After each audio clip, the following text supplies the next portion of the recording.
자, 고등학교 1학년 행렬을 배울 거예요. 이 말이 무슨 말인지도 모르겠지만 수가 있고 수들을 모으면 벡터가 되고 벡터를 모으면 행렬이 되고 행렬을 모으면 텐서가 돼. 그러니까 행렬을 배우기 전에 뭐부터 배워야 돼? 벡터부터 배워야 돼. 근데 현행 교과과정상 행렬은 고등학교 1학년 때 배우고 벡터는 고등학교 3학년 때 배워. 그러니까 행렬에 대한 이해를 하기가 매우 어려운 상황이 되어 있어가지고 나는 일부러 벡터를 먼저 설명하는 거야. 그리고 벡터에 대해서 이해를 하면 행렬은 아주 쉽게 이해할 수 있어. 그래서 내가 벡터를 먼저 이야기를 해줄게. 자, 벡터는 뭐냐면 너희들 과학 시간에 그 힘 배운 기억이 나니? 과학 시간에 이쪽으로 5N의 힘으로 당기고 이쪽으로 3N의 힘으로 당겼을 때 이 효과가 합해지면 어떻게 되냐 이런 거 과학 시간에 배운 기억이 나? 어떻게 했어? 이렇게 평행사변형 그려가지고 했지? 요게 이 두 힘을 당긴 효과다 이렇게 배웠잖아. 이게 벡터야. 이게 벡터. 약간 다른 얘기로, 똑같은 얘기지만 다른 얘기로 기차가 있어요. 기차가 등속 직선 운동해. 근데 내가 기차의 움직임과 수직인 방향으로 등속 직선 운동해. 그래서 기차가 1초 동안 5m를 가. 내가 1초 동안 2m를 가. 그러면 이 두 움직임의 효과가 합해지면 땅에 있는 관찰자가 바라보면 어떻게 움직이는 것처럼 보여? 땅에 있는 관찰자가 바라보면 이렇게 움직이는 것처럼 보이겠지? 이런 게 벡터야. 그래서 벡터는 크기와 방향을 가진 물리량을 벡터라고 한다. 이에 반해서 크기만 있고 방향을 가지지 않는 물리량을 스칼라라고 그래. 근데 벡터가 뭐고 스칼라가 뭐냐 이런 것은 나중에 고등학교 3학년 때 정확하게 배우고 지금 그냥 그런 게 벡터다 하고 그냥 넘어갈게. 벡터에 대해서 자세히 얘기하면 너무 기니까. 자, 크기와 방향을 가진 물리량이 벡터인데 벡터는 이렇게 화살표로 나타내요. 이 화살표의 방향이 벡터의 방향이고 화살표의 길이가 벡터의 크기야. 벡터의 크기. 자, 요거를 뭐라고 그러냐면 시점. 이거를 종점이라고 그래요. 이걸 종점. 그러면 이제는 무슨 얘기를 할 거냐면 벡터의 상등의 얘기를 할 건데 두 벡터가 서로 같다라는 말은 뭐냐면 벡터가 크기와 방향으로 결정되는 물리량이기 때문에 크기와 방향이 같으면 같은 벡터야. 예를 들면 요 벡터와 요 벡터는 서로 평행해서 방향은 같지만 크기는 다르기 때문에 같은 벡터가 아니야. 예를 들어서 이 선분과 이 선분이 길이는 같지만 방향이 다르기 때문에 같은 벡터가 아니야. 그래서 벡터가 같다는 말은 크기와 방향이 같으면 같은 벡터다. 그리고 야랑 크기와 방향이 같으면 평행하니까 시점끼리 연결하고 종점끼리 연결하면 이게 평행사변형이 돼. 그러니까 두 벡터가 같으면 평행사변형이 되고 거꾸로 평행사변형이 있으면 이 벡터와 이 벡터는 서로 같은 벡터가 돼요. 이 벡터와 이 벡터는 서로 같은 벡터가 돼요. 이게 벡터가 같다의 정의야. 벡터가 같다의 정의. 자, 그 다음에 벡터의 실수배. 자, 이렇게 생긴 벡터가 있는데 이 벡터를 2배 해. 그럼 뭐겠어? 이거 똑같은 거 하나 더 놓으면 되잖아. 이게 벡터의 2배야. 이게 2배인 벡터야. 이게 2배의 벡터. 자, 이렇게 생긴 벡터가 있는데 이 벡터 3배 해봐. 그럼 어떻게 되겠어? 똑같은 거 3개 넣는 거야. 똑같은 거 3개 넣어. 그래서 이게 3배인 벡터야. 그럼 이 벡터에 대해서 마이너스 1배. 그럼 뭐가 될까? 반대 방향으로 이 길이랑 똑같이 반대 방향으로 가는 거야. 이게 마이너스 1배인 벡터. 자, 이 벡터가 있는데 마이너스 2배인 벡터는 뭘까? 반대로 2개만큼 붙여. 그래서 이게 마이너스 2배인 벡터예요. 자, 벡터의 실수배 얘기해줬고. 자, 그리고 벡터의 덧셈 뺄셈. 벡터의 덧셈은 어떻게 하냐? 아까 말한 것처럼 평행사변형으로 해. 평행사변형으로. 이렇게 평행사변형 그려. 그럼 이게 벡터의 덧셈이야. 별거 없어. 벡터의 덧셈. 벡터의 뺄셈은 어떻게 할까? 자, 이 벡터가 A 벡터고 이 벡터가 B 벡터인데 A 빼기 B. 이건 어떻게 할까? 별거 없어. 이렇게 하면 돼. A 벡터가 있고요. B 벡터를 방향을 바꿔서 반대쪽으로 가. 반대쪽으로. 이게 A 벡터고 이게 마이너스 B 벡터야. 그리고 두 벡터를 이렇게 평행사변형으로 더해. 이게 A 빼기 B 벡터야. 그리고 이거는 결과적으로는 뭐랑 똑같냐면 요거랑 똑같다. 결과적으로는 이거랑 똑같아.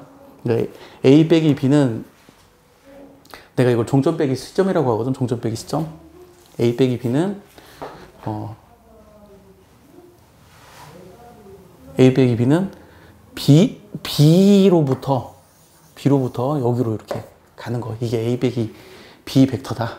이렇게 알아두고, 그리고 사실은 이거에 대해서 나중에 이제 고등학교 3학년 되면 더 자세히 배우는데, 지금 나는 행렬을 배우기 위한 기초지식을 쌓는 것이 목표이기 때문에 그냥 아주 간단하게, 정말 간단하게 벡터의 정의, 벡터의 상승, 벡터의 상등, 벡터의 실수배, 벡터의 덧셈 뺄셈을 얘기해줬고, 그 다음에 이제 위치 벡터를 얘기해줄게.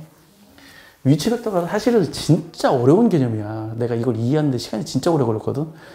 그런데 그냥 초간단하게 설명해줄게. 초간단하게. 자, 이런 벡터들이 있어요. 이런 벡터들이 있는데, 벡터를 하나를 결정하려면 시점과 종점이 필요하잖아. 그러면 다루기가 불편해. 그래서 어떻게 하냐면 시점을 통일시키는 거야. 시점을 통일시켜. 그래서 이렇게 평행이동해. 시점을 통일시켜서 이렇게 평행이동해. 시점을 통일시켜서 이렇게 평행이동해. 시점을 통일시켜서 이렇게 평행이동해. 그러면 이 시점을 통일시킨 시점은 보통은 뭘로 놓냐면 원점으로 놔. 이렇게 통일시킨 시점은 보통은 원점으로 놓고, 그리고 이렇게 시점을 원점으로 통일시키면 벡터를 하나로 결정하려면 뭐만 필요해? 종점만 필요해. 종점. 원래는 벡터를 정하려면 시점과 종점 두 개의 점이 필요한데, 시점을 원점으로 통일시키면 벡터를 하나로 정하려면 뭐가 필요해? 종점만 필요해. 종점만 정해지면 벡터가 유일하게 하나로 결정돼. 자, 이런 벡터를 뭐라고 그러냐면 위치 벡터라고 그래.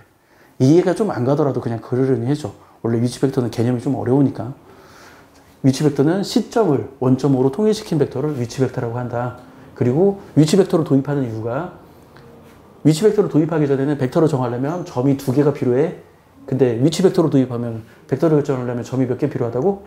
하나만 필요해. 그래서 위치 벡터로 도입하는 거야. 여기까지 이제 설명을 해줬고, 자, 그 다음에 뭐 하냐면 여기다 좌표를 만들어. 이렇게 X축, Y축 이렇게 좌표를 만들어.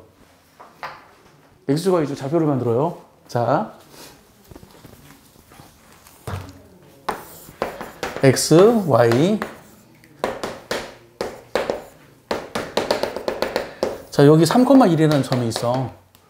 자, 우리는 이 3,1을 지금까지 점으로 봤지. 자, 이제는 벡터로 볼 거야. 무슨 벡터냐고? 원점이 시점이고 여기가 종점인 벡터로 바라볼 거야. 그리고 좌표 표기법과 벡터 표기법은 완전히 똑같아. 이 3,1이 좌표라는 뜻도 되고 벡터라는 뜻도 돼. 완전히 똑같아. 그리고 이 점의 좌표를 A라고 하면, 이 점의 좌표를 A라고 그러면 보통 좌표는 이렇게 표기하지. 벡터는 보통 이렇게 소문자를 써서 이렇게 화살표로 나타내. 벡터는. 그러면 이렇게, 이때는 등호를 써서 이렇게 나타내. 그래서 3,1을 점으로도 바라볼 수 있고 3,1을 뭐로도 바라볼 수 있어? 벡터로도 바라볼 수도 있어. 시점이 원점이고 여기가 종점인 벡터로 바라볼 수도 있어. 그래서 위치 벡터로 도입하면 점이 하나 결정되면 뭐가 결정된다? 벡터가 하나로 결정된다. 자, 그러면 여기서 벡터의 덧셈을 해보자. 자, 3,1이라는 벡터와 1,2라는 벡터를 더해. 더하면 어떻게 될까? 아까 내가 벡터 덧셈 어떻게 한다고 그랬어? 평행사변형으로 한다고 그랬지? 평행사변형 한다고 그랬잖아. 이렇게. 근데 나는 여기서 어떻게 할 거냐면 이 직각삼각형이랑 합동인 삼각형을 여기다 이렇게 딱 붙일 거야. 합동인 삼각형. 그럼 이 점의 좌표를 가만히 생각해보면, 자, 3만큼 간 다음에 얼마만큼 가? 1만큼 가. 그래서 이 점의 좌표가 4야. 자, 1만큼 간 다음에 얼마만큼 가? 2만큼 가. 2만큼. 그래서 이 점의 y좌표가 3이야. 그러니까 자, 3,1이라는 벡터랑 1,2라는 벡터를 더하면 어떻게 되는 거야? 4,3. x좌표는 x좌표끼리 더하고 y좌표는 y좌표끼리 더해. 이게 벡터의 덧셈이야. 이게 벡터의 덧셈? 벡터의 뺄셈은 어떻게 할까? 3,1 빼기 1,2. 벡터의 뺄셈은 어떻게 할까? 결론부터 얘기하면 x좌표는 x좌표끼리 빼고 y좌표는 y좌표끼리 빼. 이게 벡터의 뺄셈이야. 결론부터 얘기하면.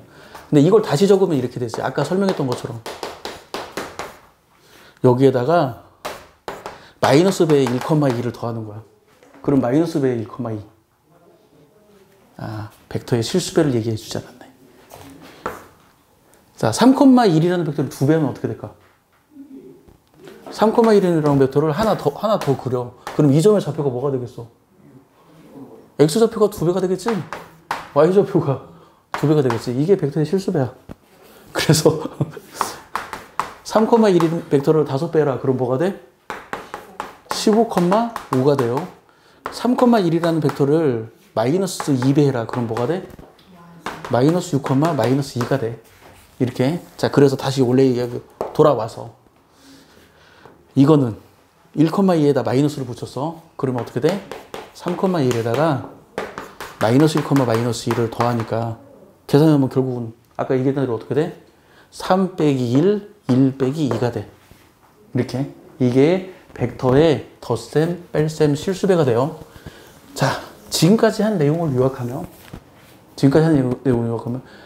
벡터는 어떻게 정의된다고? 크기와 방향을 가진 물리량. 벡터는 크기와 방향을 가진 물리량이야. 그리고 보통 벡터는 이렇게 화살표로 나타내. 그러면 두 벡터가 같다가 무슨 뜻? 크기와 방향이 같으면 같아. 크기와 방향을 가진 물리량이니까 크기와 방향이 같으면 같아요. 벡터의 실수배. 벡터의 실수배. 이거 2배 했어. 그러면 똑같은 벡터 2개 그리고 이게 2배 한 거야. 벡터의 덧셈 뺄셈은 어떻게 한다고? 평행사변형을 그린다. 그리고 위치 벡터는 뭐? 원래는 벡터를 정의하려면 시점과 종점이 필요한데 점 2개가 필요한데 이렇게 하려면 다루기가 불편해. 그래서 시점을 원점으로 통일시켜. 시점을 원점으로 통일시키면 종점만 정하면 어떻게 돼? 종점만 정하면 벡터가 하나 결정되지? 그래서 시점을 원점으로 통일시키고 종점만 정하면 벡터가 하나로 결정되니까 이렇게 정의된 벡터를 위치 벡터라고 하고 여기다 이렇게 좌표를 딱 잡으면 3,1 이렇게 적혀 있으면 예전에는 3,1을 좌표 평면 위에 점으로 봤지만 이제는 어떻게 바라본다고? 벡터로 바라보는 거야. 원점을 시점으로 하고 3,1을 종점으로 하는 벡터로 바라보는 거야. 그리고 이렇게 바라보는 벡터가 덧셈 뺄셈 실수배가 다 가능하고 그리고 이렇게 2개가 있으면 2차원 벡터라고 그래. 2차원. 3개가 있으면 3차원 벡터. 4개가 있으면 4차원 벡터라고 그래. 4차원 벡터. 그리고 당연히 두 벡터가 같다는 말은 자, 3,1이라는 벡터랑 3,1,5라는 벡터가 같다고 말할 수 있을까? 이건 차원이 다르니까 같다고 말을 할 수가 없어. 차원이 다르면 벡터가 같을 수가 없어요. 그리고 두 벡터가 같다고 말할 수 있을까? 당연히 다르지. 3,1이라는 점이랑 3,2라는 점이 다르잖아. 그러니까 이 벡터랑 이 벡터는 당연히 다르지. 당연히 달라. 그러면 두 벡터가 같다는 건 무슨 뜻일까? 그냥 X좌표는 X좌표끼리, Y좌표는 Y좌표끼리 같으면 돼. X좌표끼리 같고 Y좌표끼리 같으면 두 벡터는 어떻다? 같다. 이렇게.